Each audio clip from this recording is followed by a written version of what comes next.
Imagine standing before walls that rise 90 meters into the desert sky. Walls so thick that 4 horse-drawn chariots could race side by side along their summit. Yet these weren't just barriers, they were living ecosystems, breathing with the rhythm of an empire that shouldn't have existed. 600 years before Christ, in a land where water was scarce and enemies were many, someone built paradise. The Hanging Gardens of Babylon defied every law of physics known to ancient engineering.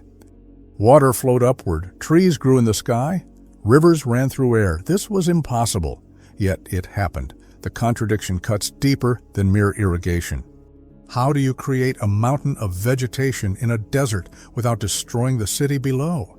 How do you engineer waterfalls that never flood?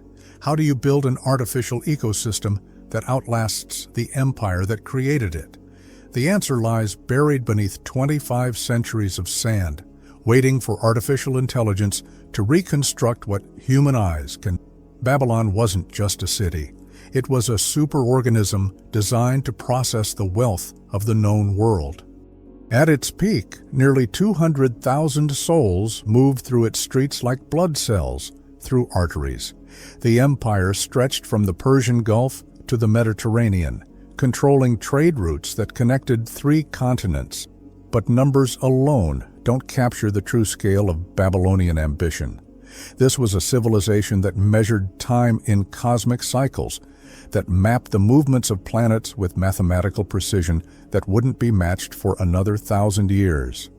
Their astronomers calculated the length of the year to within minutes of modern measurements.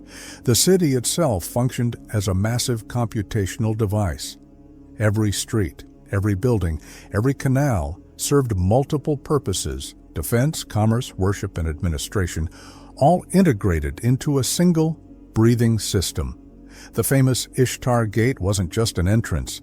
It was a processing center where goods, people, and information were sorted, taxed, and directed to their proper destinations.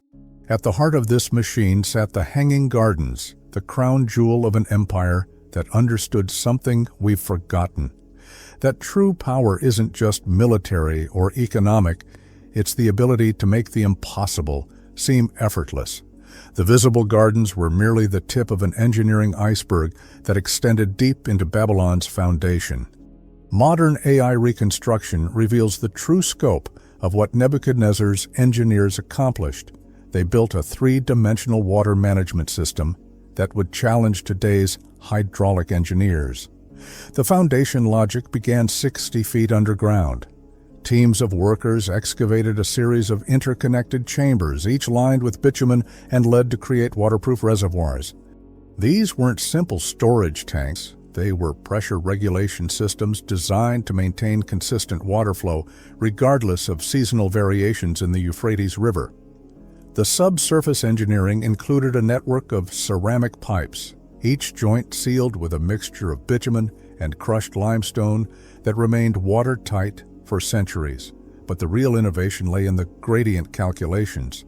The entire system relied on a slope differential of less than 2 degrees, a margin of error so small that a miscalculation of mere inches could cause the entire system to fail. Archaeological evidence suggests the use of bronze screws, the Archimedes screw principle, applied 3 centuries before Archimedes was born. These devices, operated by teams of slaves working in shifts, lifted water through a series of chambers, each one slightly higher than the last, until it reached the garden terraces 90 meters above ground level. The invisible infrastructure included a sophisticated filtration system. Water passed through layers of sand, charcoal, and crushed pottery before reaching the plants, ensuring that salt deposits from the Euphrates wouldn't poison the soil over time. The garden's survival depended on solving problems that wouldn't be formally understood until the development of modern physics. The primary challenge was structural. How do you support the weight of soil, water, and mature trees on an artificial platform without causing catastrophe? The solution involved a revolutionary understanding of load distribution. Instead of relying on massive stone blocks like Egyptian pyramids, Babylonian engineers created a honeycomb structure using fired brick and bitumen. Each terrace was supported by a series of vaulted chambers that distributed weight across multiple load-bearing points. The waterproofing system reveals an almost supernatural understanding of material science. Layers of lead sheets were sandwiched between applications of bitumen, creating a barrier that remained flexible enough to accommodate thermal expansion while maintaining perfect water resistance. Modern analysis shows that this technique was superior to many waterproofing methods used in contemporary construction. Temperature regulation was achieved through passive cooling systems that anticipated the principles of modern air conditioning. The constant evaporation of water from the gardens created microclimates that could be 20 degrees cooler than the surrounding desert.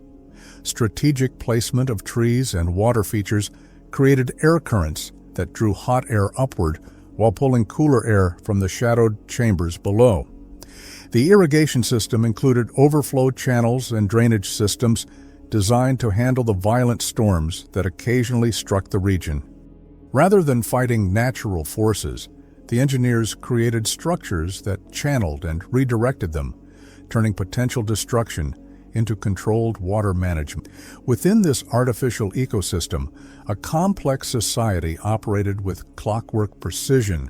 The garden keepers formed a specialized caste, trained from childhood in the mysteries of hydraulic engineering and botanical science.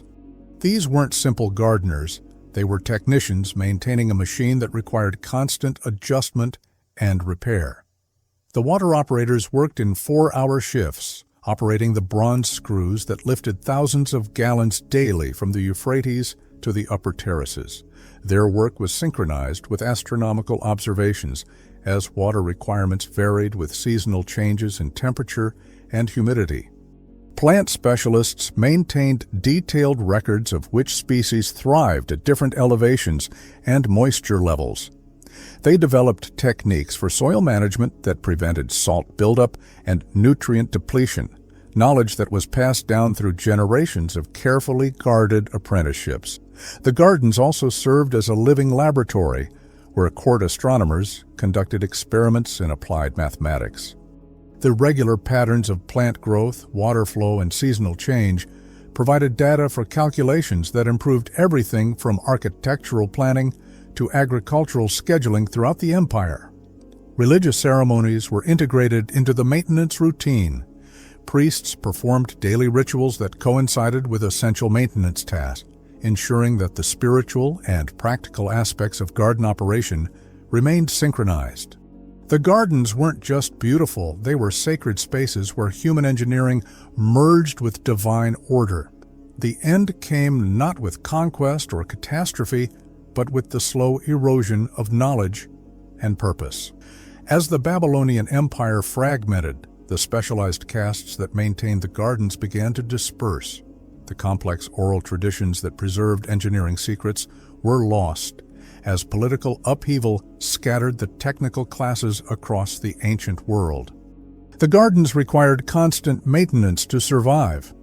Without daily operation of the water screws, the irrigation system failed within weeks.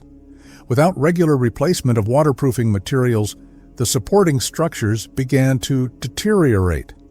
Within a generation, the impossible paradise became an impossible ruin. Climate change played a role as well. Shifting weather patterns altered the Euphrates' flow, while increasing salinity made the water less suitable for irrigation. The gardens had been designed for a specific set of environmental conditions. When those conditions changed, the system couldn't adapt. Perhaps most tragically, the gardens fell victim to their own success.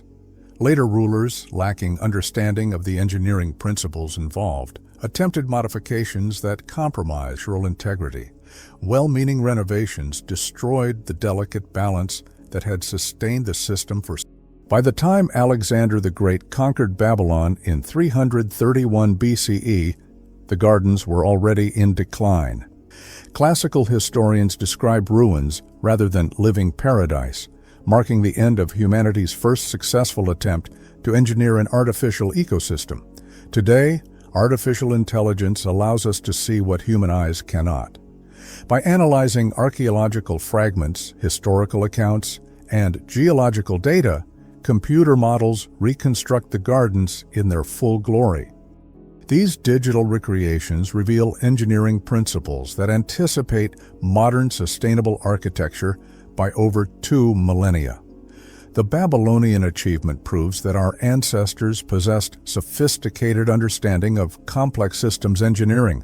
They solved problems we're still grappling with today: how to create sustainable urban environments, how to manage water resources in arid climates, how to integrate human needs with natural processes. Modern vertical farming techniques echo principles first demonstrated in ancient Babylon. Contemporary green building design incorporates passive cooling and water management strategies that mirror those used in the Hanging Gardens. The integration of architecture and ecosystem that we celebrate as cutting-edge innovation was mastered and lost 25 centuries ago. The gardens remind us that human ingenuity isn't bound by historical period or technological sophistication. Sometimes the most advanced solutions emerge from the marriage of necessity and imagination, proving that the impossible becomes inevitable when human determination meets engineering genius. In reconstructing ancient Babylon, we don't just recover lost history, we rediscover forgotten possibilities for our own future. Oh, before you go, if this video made sense to you, subscribe to the channel. This helps YouTube deliver this content to even more people. Also, leave your like. It's essential for our growth here on the platform. And if you want to support us even more, Super Thanks is right below and helps directly with the production of new content. Comment here where you're from. And thank you for watching us until the end. See you in the next video.